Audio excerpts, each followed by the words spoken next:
Bellampalli municipal ఎన్నికల ప్రచారంలో భాగంగా బెల్లంపల్లి 18వ వార్డు అభ్యర్థిగా బరిలోకి వస్తున్న ఐటీ బాంబ్ల అశ్విని విష్ణు ప్రచారం ప్రభంజనంలా సాగుతుంది.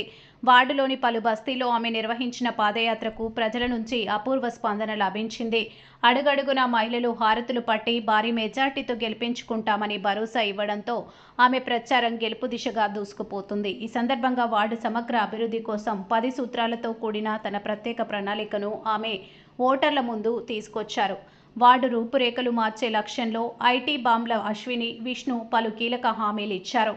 వార్డులో నూతన డ్రైనేజీలు, సీసీ రోడ్ల నిర్మాణం చేపట్టడంతో పాటు వీధుల్లో చెత్తాచెదారం లేకుండా శాశ్వత పారిశుద్ధ్య పరిష్కారం చూపుతామని తెలిపారు. నా పేరు ఐటీ బాంబ్ల అశ్విని, మా ఆయన పేరు కృష్ణ. నేను బెల్లంపల్లి మున్సిపాలిటీ పోటీల్లో 18వ వార్డు నుండి జనసేన పార్టీ తరఫున పోటీ చేస్తున్నాను. మాది గాజు గ్లాసు గుర్తు. అయితే ఇక్కడ చాలా పనులు అయితే ఈ వార్డులో చాలా సమస్యలు ఉన్నాయి.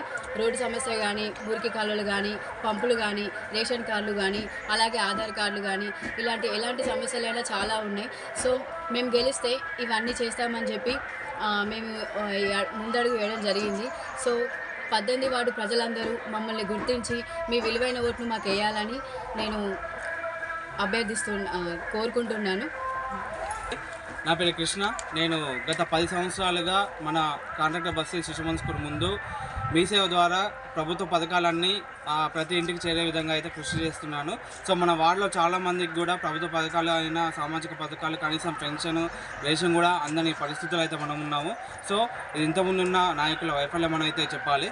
సో మనమే దగ్గరుండి ప్రజలకు అందుబాటులో సర్వీసులు కల్పిస్తే మన వార్డుతో పాటు మన భవిష్యత్తు కూడా బాగుంటుంది, మన పిల్లల భవిష్యత్తు కూడా బాగుంటుందనే ఉద్దేశంతో ఒక మేనిఫెస్టో అయితే మనం రెడీ చేసాము. దీంట్లో మేమేం చేస్తాము అనేది క్లియర్గా అయితే ఇచ్చాము. అయితే ఇంతకుముందు మనం పదవిలో ఏం లేకముందే ఇవన్నీ సర్వీసులు కూడా ప్రతి నాయకునితో, ప్రతి గవర్నమెంట్ అధికారితో అయితే పనిచేసిన ఎక్స్పీరియన్స్ అయితే ఉంది 10 సంవత్సరాలుగా. సో అవన్నీ వార్డులో వాళ్ళకు డెవలప్మెంట్ అయితే కనిపించాయి. సో మన వార్డులో కూడా మనకు పెన్షన్ రాని వాళ్ళకి పెన్షన్లు కానీ, రేషన్ కానీ, ఇంకోటి నిరుద్యోగ యువతకి ఒక లైబ్రరీ అనేది ఏర్పాటు చేసి మనం వాళ్ళకు ప్రభుత్వ ఉద్యోగాలు కల్పించే దిశగా మన వార్డులో కూడా 20-30 గవర్నమెంట్ ఉద్యోగులు ఉంటే మన వార్డు కూడా డెవలప్మెంట్ అయితే అవుతుంది. చిన్న చితక వ్యాపారాలు చేసుకునే వాళ్ళు కూడా ఉన్నారు. వాళ్ళకు లోన్ రాక బయట వడ్డీ వ్యాపారుల దగ్గర అధిక వడ్డీలు తీసుకొని వడ్డీలు కట్టడమే సరిపోతుంది. వాళ్ళకి వ్యాపారం అయితే అభివృద్ధి చెందడం లేదు. చాలా లోన్స్ అయితే ఉన్నాయి. మనకు ముద్ర లోన్స్ అని, ఈజీపీ లోన్స్ అని వాళ్ళకు